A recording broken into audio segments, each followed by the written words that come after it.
So tell me about your stories and how did they lead to writing the book? For me personally, I think, and I imagine Jamin's experience kind of parallels this. My story in many ways is an educational one.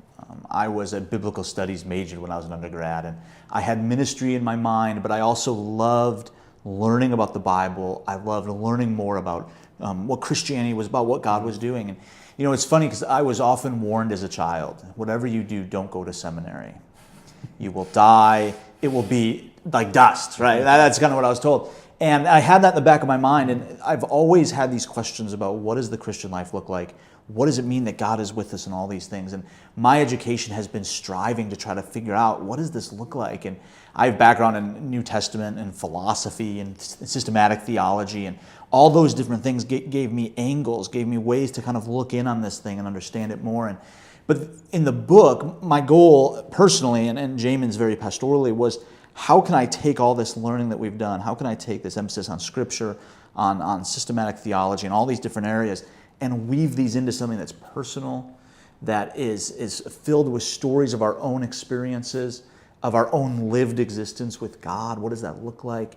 And in a way that is also really helping people understand, what am I doing when I open up my Bible? How do I understand what's going on here? And what does it mean for me personally? How about you, Jamin? Yeah, I think the educational component is an important one to hit on. And what's unique is Kyle and I actually walked a very similar kind of educational trail together. And so we've kind of learned alongside each other, both in our New Testament studies, kind of our studies in spirituality and spiritual formation, as well as our continued studies.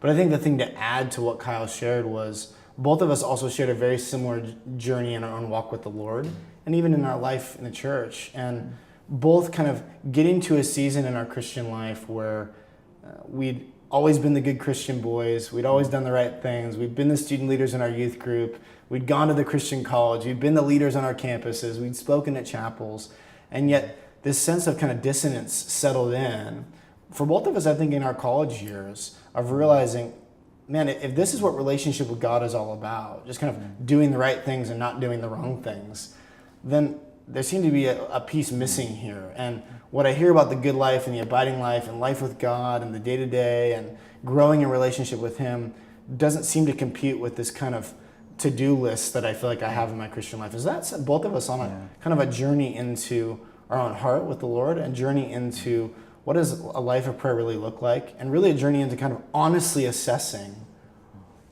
where are we in our walk with the Lord? What is He really inviting us into? And so I think much of that is borne out in the book as well, that in a lot of ways it's kind of like a spiritual manifesto for us of our own journeys with the Lord. And we want to invite others into that.